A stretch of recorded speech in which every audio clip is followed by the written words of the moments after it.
Welcome to the podcast. Thanks for joining me. I'm your host, Christopher Gajewski. And I got to stop because I forgot something. Welcome to the podcast. Thanks for joining me. I'm your host, Christopher Gajewski. Let's get naked about mental health.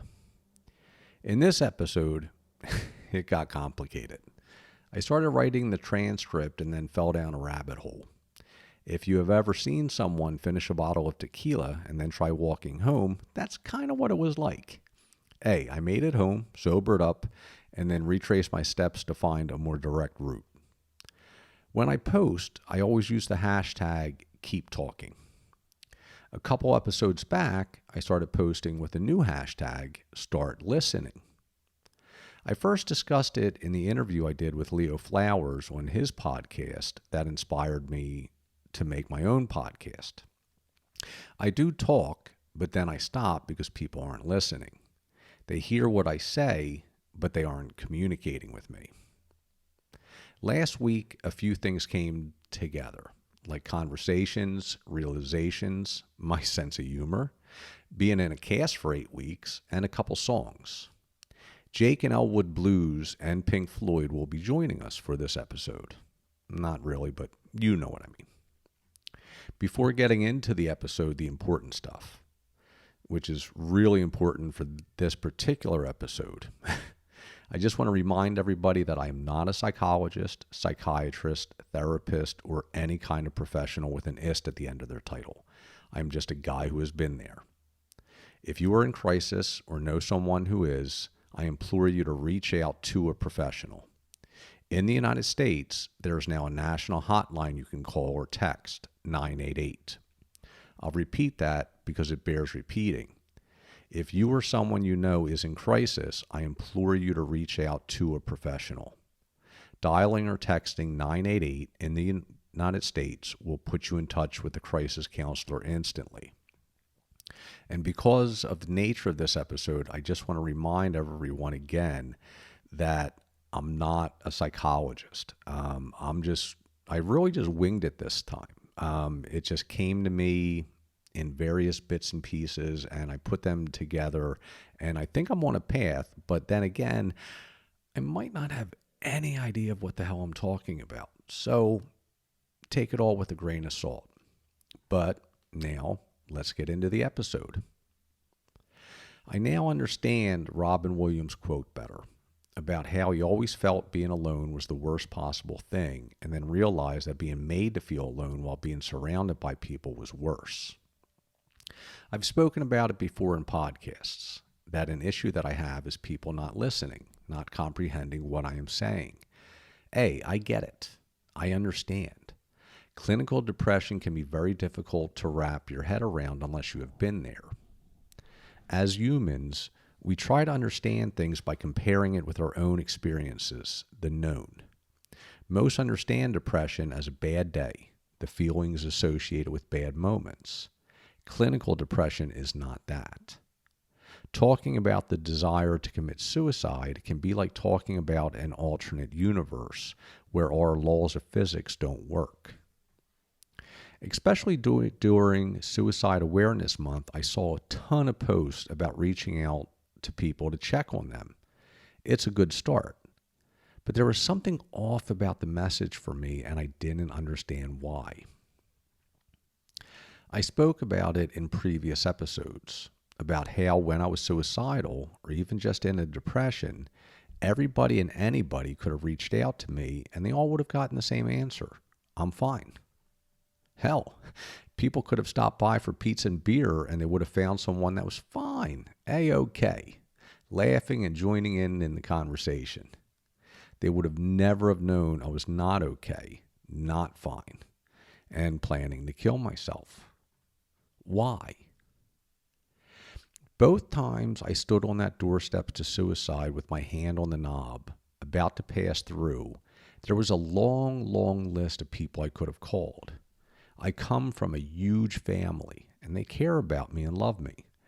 I have an even larger group of friends. Both times, 20 years apart, I called one person, Rachel. I can remember going through the list of people in my mind the first time. In 2000, I called Rachel, though we had really only known each other for a handful of years. In the second instance, in 2021, I remember going through my contact list on my phone. I called Rachel again. Why her? Out of the hundreds of contacts. The simple fact is that I know that I am truly blessed. Those hundreds of contacts are not merely acquaintances.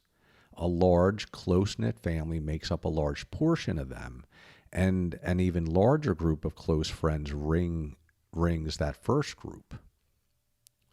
Other conversations about other situations began to intrude on my thoughts on communicating about depression and suicide. A web of understanding began to form. Large pieces were missing, but the framework began to appear in my mind. I started following the paths open to me. There was a conversation that I had with a friend of mine on another topic. He was upset with me. I would talk to everyone at work except him. I would also stutter more when I spoke to him. He took it personally and finally told me so. I told him he should take it personally. I explained that we had had a few conversations about it, half a dozen at least. He's one of those fast talkers that cut people off. He explained that he does that to everybody. I countered that I wasn't everybody. I was a person who stuttered. Him cutting me off and talking over me made me stutter more and just not want to talk to him. He finally understood, stopped cutting me off, I stopped stuttering, and we had good conversations. We still do. It was a lesson I learned a long time ago as a PWS, a person who stutters. I consider my stutter a superpower. For 50 years now, I have called it my asshole meter. It saves me a lot of time. It works like this. I begin or enter a conversation. Immediately, how they respond to the stutter tells me if it is worth investing any more time in the conversation and the person. If they don't listen to me, cut me off, or talk over me, I move on. Yeah, it might sound harsh, but after 50 years, you pick up on things. I do give some people the benefit of the doubt, try again, but that's really about it. It is just something that I know. I don't take it personally. A, it's a lot like dating. I am not everybody's cup of tea, and they are not mine. I don't take rejection personally. I see rejection as an opportunity to meet someone else that is more compatible for the both of us.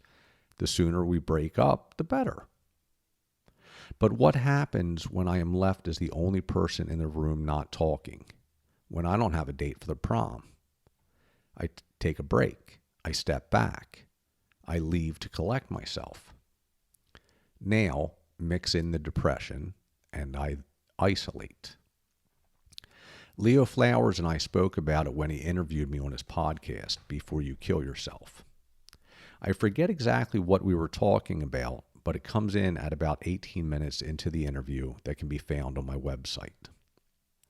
Your friends, Leo said, don't really know how to be supportive when you share your suicidal idealizations, and they believe they and their friendship should be enough to keep you around.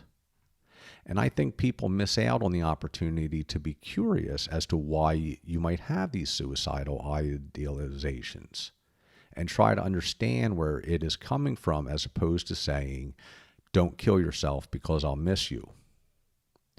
To me, Leo continued, that response is selfish because they haven't taken the time to hear you and listen to you articulate where these emotions are coming from. Then this framework in my mind, this web of thoughts and ideas, began to have a soundtrack, or at least my favorite line to a Blues Brothers song. In the song, I Don't Know, Jake sings out, "Baby, what did I do to piss you off this time?" Sorry, it's the way my mind works. And when I'm following ideas, I've learned to just allow it to wander down any path that presents itself. This particular path led me to Jake and Elwood Blues, and then a book I read a long time ago. Hey, just go with me on this one. Deborah Tannin taught me what possibly could have pissed off Jake's baby. In her book, that's Deborah Tannin's book, You Just Don't Understand, Women and Men in Conversation, first published in 1990, Tannin talks about how men and women hear differently, approach conversations differently. You have different conversational styles. If you have ever had a relationship, I am sure you have encountered this. The book, a New York Times bestseller, was published before sexual roles got complicated, so generalizations were made. For the sake of the podcast, I'm going to use the generalizations, but keep in mind that I have realized that my approach is much more feminine in nature, though I can also be very masculine in my approach. But here's the story that I'm sure that you know. A woman comes home from work and tells her husband that she had a bad day. The conversation quickly makes the day even worse for the wife and for the husband. The man approaches the conversation from the masculine, how can I fix this? The woman approaches the conversation from the feminine, I don't need anything fixed. I just want to be heard. The man gets frustrated because his attempts at fixing things are being rebuffed and he feels ignored. The woman gets pissed off because her attempts at being heard are being ignored. The wife stalks away and the husband starts hearing the line of the song, "Baby, what did I do to piss you off this time?" As I said, I am very much in touch with my feminine side. When I talk to people about my depression, and particularly about my suicidal thoughts, I don't need things fixed. I know how to fix them. I want to be understood. I want to be heard. I want to connect. Rachel heard me both times. If I don't think I'm being heard, I walk away. Baby, what did I do to piss you off this time? Jake, I now have an answer for you. You pissed me off by not hearing me and just wasted a lot of time and emotional effort for nothing. Maybe that is why I withdraw and isolate it when I'm in a depression, why I hide it.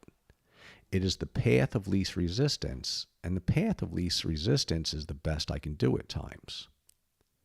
If I am in a depression, it means my emotional reserves are gone. When the depression becomes severe, I barely have the energy to function, let alone try to explain myself again, try to talk over the noise and the people talking over me, talk over the rejection. It is much like when I broke my ankle. I had to walk home about 3 blocks. The best I could absolutely do was the most direct route, and I almost didn't make it. Talking to people when I am in a deep depression would have been like if someone had asked me to go out of my way and pick them up something at the store. It ain't happening. And that does not ring true to me. Parts of it. Where the hell has this path led me now? It's led me to Southwest Philly and my Coci Carol. My Coci Carol is popping into my head, so I am going to go with it. Bear with me here. There's a whole other twist that is coming into play. Rejection and abandonment. Follow along as best as you can. I think it's important. Coci means aunt in Polish. I grew up calling her Aunt Coci. I finally learned better, but she was still Aunt Coci to me. Some of my earliest memories of childhood revolve around her and her home, a block up the street from my house. My own home was, well, not safe. It wasn't stable. My mother was bipolar, so things were always interesting and a surprise. Coci's house was my safe place, my comfort place. Her and her own children, all older than me, were my home. When my mother would have an episode and go into the hospital, my father would eventually drop me and my brother off at Coci's house. This is where there is a dichotomy, a story of polar opposites, no pun intended. One of my earliest detailed memories is being at the shore with Coci in North Cape May, New Jersey. I was laughing and playing in the bay. I had to have been young, like 3 or 4. I stepped on something slimy, and it came up to stare at me with one eye. I went screaming to my Coci on the beach. She laughed and said I should have grabbed it, that it was flounder and that was dinner. Another one of my earliest childhood memories is bolting out of my Coci's house in Southwest Philly. I was 6 or so. And I was running away from home. My safe place was being ripped from me. I forget why, but my father had stopped by to bring me home to my mom, even though she was still sick. I ran. I got about a block before my very huge cousin caught up to me. He was crying and apologizing, but scooped me up anyway. I fought. It was like, well, a scrawny 6-year-old against a giant. I didn't get anywhere. He carried me back to my Coci's house where my father brought me back to my mother. I was taken from safety to a place where I was not safe. So I've run from the unsafe place where people are not listening to the safe place, the depression, where the battle is not with other people, only with myself. Alone, I've been taught, is where I feel safest. Me against everybody. Me against the world. Me against the universe. I might fail, but at least I do not have to count on anybody. There's really something important there you can find in the movie Good Will Hunting. Robin Williams talking to the math guy about Will's friends. There's still that inner child, that scrawny kid with skin knees and bad haircut that felt rejected and abandoned often, most often by the family that loved them. I was abandoned by the people who were supposed to take care of me. I started taking care of myself. Maybe not well, but somebody had to do it. It was another part of the interview with Leo, adultification. I was forced into the role of an adult, independent, when I should not have been, when I was too young to handle it. Without ever having really come to grip with it, I brought those survival coping mechanisms into adulthood where they became unhealthy behaviors. When things get bad, I count on me because I'm the only one who I can count on. There's no safe place and stable place for me unless I create it. And now, another song is starting to play. The opening of Pink Floyd's Keep Talking. For millions of years, mankind lived just like the animals. And something happened that unleashed the power of imagination. We learned to talk. After those millions of years of not talking, partners were finally able to communicate. And I guess it was about 3 days after that Jake and Elwood Blues appeared on the scene singing, "Baby, what did I do to piss you off this time?" So I stalk into the other room to be alone, where I might not be okay, might not be fine, but it is where I feel safest. The other room might be a path to self-destruction, but at least I walk it alone, where I am not reaching for someone's hand for help, and it is not there or it's torn away when I need it most. Back to Rachel. Why her? I imagine there was a gut feeling that she would not pull her hand away. As with many things and many parts of this episode, I don't really know. This has been a tough transcript to write. Imagine what it would have been like without the script. But let's get away from Leo, Jake and Elwood, Coci, and Pink Floyd. Let's find our way back to the main path, communication. What can you do to start listening to a person who is struggling? If you are struggling, what can you do to keep talking? On International Stuttering Awareness Day, I repost a piece I did on how to talk to a person who stutters that has simple rules. 1, don't finish their sentences. 2, don't tell them to relax. And 3, don't talk over them. You have to keep in mind that you are having a conversation with someone that is different, and different rules apply. I write that all that we want is to be heard.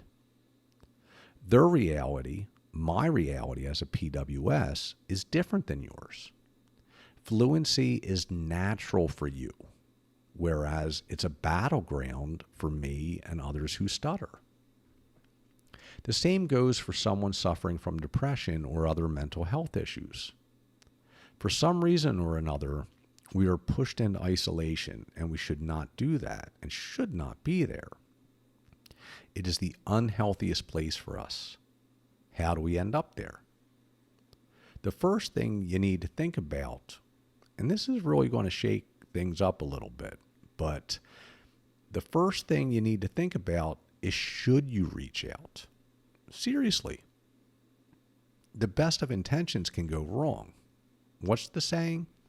The path to hell is paved with good intentions. I'm going to repeat that because I think I don't know where it came from, but I'm finding some truth in it. The first thing you need to think about is, should you reach out? I understand. I really do. I have a family member who has told me, point blank, that they have the emotional intelligence of a shrub. They are just going to try and fix things. If they reached out to me and I was desperate enough to respond with something beyond I'm fine, A-okay, that would end up being a step along the path deeper into my personal hell. Another thing to think about before you reach out is, do you have the time and the emotional strength to hear what the person has to say? Again, I do understand if you don't, and I do not hold it against you if you don't. I've been on both sides. I've been in a place where I knew a close friend, a loved one, was going through a bad time, but I just couldn't do anymore. It really took about 40 years for me to stop being pissed off at my mom's family and to start understanding that they have lives and issues as well. You have to put yourself first. If you are ready to make the investment to reach out, you have to be prepared. You will not be having a conversation with someone whose reality is the same as yours. It may be completely beyond anything you might know or have experienced. The absolute worst thing you can do is point out to them that their reality is wrong. You can't just tell them to suck it up. You need to be prepared to approach them from different angles as opposed to head on. That's what Rachel did with me the first time. I remember the conversation from 2000 vividly. Not once did she say, "Don't do this because I love you." She came at me from a different angle. Remember, suicide made perfect sense to me. It does not make sense now. It did not make sense to her, but that was my reality at the time. So Rachel approached it from, just give me more time. Hold my hand and just give it more time. You've been through so much. You can give it another week, another month, another year. That made absolutely no sense to me. I was in so much pain and my reality was so altered that I could not see beyond that moment. But of course, Rachel was right. I had been through a lot. I knew I could make it through anything. Though it didn't make sense, I could give her that year that she requested. And in that year, I got help. Rachel helped give me perspective. She allowed me to have more time to regain a better reality. Another thing you can do if you reach out is, don't be a guy. Don't do the masculine approach. Don't try to fix things. When I get calls like that, it just pisses me off. You should get counseling. You should get meds. You should do yoga. You should walk 2 miles every day. You should, no shit, Sherlock. I'm not stupid. Is that what you were trying to tell me? That I'm stupid? That I'm just being a lazy piece of shit? Because that's how I interpret it in the depression, which doesn't help. Makes me even more depressed, reinforces the depression, and makes me isolate even more. I'm actually a very intelligent person, a hell of a researcher as well. Mental illness smothers that intelligence. You need to figure out a way to reveal it. How? I don't know. I've been there too, on the other side, with no answers. My mother had an IQ that well surpassed the genius level. Her mental illness had her focused on a fact that was not true. Every expert in the world would agree. Every person in the world would agree. But there was no shaking her from that reality. I didn't know what to do. I wrote a long time ago about an experience where my intelligence was smothered. Long story short, I was hammered by a depressive attack while at work. Do you know what it is like, I texted my wife, to be a failure in every aspect of your life? In that moment that I texted her, that was my reality, my truth. I started getting a flurry of texts back from her. But this was just a depressive attack, much like an anxiety attack that comes and goes, not a long drawn-out episode. Reality reasserted itself much faster. As soon as I sent the text, I thought, what the hell did I just text? I'm a failed business owner? Husband, father, uncle, son, nephew, etc.? Am I nuts? I'm not perfect. I made mistakes, but a total failure? No. And then I began to resurface from the depths, the attack passing, and I made it back to the surface where my real truth existed. But apply that kind of thinking to an episode that is lasting weeks or months. The second time I reached out to Rachel was much different than the first, and her response was different. It was a long conversation we had, with me in tears for most of it. The pain was more awful than what I encountered walking 3 blocks on a broken ankle. The agony was real. It was physical. I was in physical agony from an emotional response.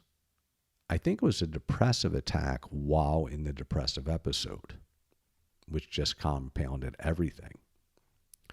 From a couple thousand miles away, Rachel hugged me. That's it. That's what I needed.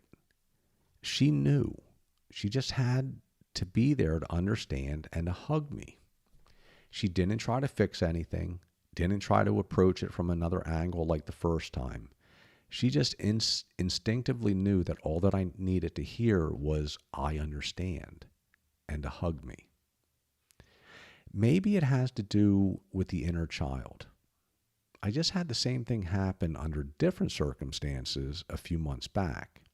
It was not about depression or suicide, but I had been triggered by something. The friend I texted understood immediately and called. As a child of trauma herself, she talked to me from experience. I'm right there with you. We're standing there with your inner child and hugging him and telling him that he is safe. We won't let go no matter how long we have to hold on. She didn't let go until the attack had passed. Rachel didn't either. And that is really all that it took. Within me, a part of me is a very accomplished adult, 51 years old with a hell of a resume. Also within me is a scrawny kid with skin knees and a bad haircut. I think a lot of this is coming down to that kid. If and when you reach out to me, you are reaching out to that child, not to the adult. The approach is very different. It has to be. The adult needs to be coaxed out while keeping the child safe. So on the flip side, how do you keep talking? I think the same rules apply, but are just reversed. You have to be aware of who you are talking to and what their limitations are. Understand where they are coming from talking to you. It's about communication styles. Different people are going to give you different things, approach you different ways. I say often that when I'm in bad shape, before I completely withdraw, I throw out lifelines. I just start tossing them out. I've been amazed at who has picked one up and surprised by who has not. The people who have not picked one up or let go before I was safely ashore, I'm not angry or disappointed in. I now understand. But I'm going to keep talking. And I'm going to try to start listening better. And that's a wrap for this episode. Except for one last part. I have not been communicating something very well. I have an inhibition that I'm attempting to overcome. I typically resort to humor. That hasn't been working. If you are finding value in this podcast, I ask you to show your support for my efforts. It's going to be a long road before the podcast is self-sustaining with sponsors or advertisements. The easiest way to support the podcast is by liking, clicking, subscribing, and sharing, especially on YouTube, where subscribers are king and can open up revenue sources. If you can help out financially, that would be greatly appreciated. There is a link on my website to a Patreon page where you can become a patron of the podcast for as little as $5 per month. I also just started a Kickstarter campaign.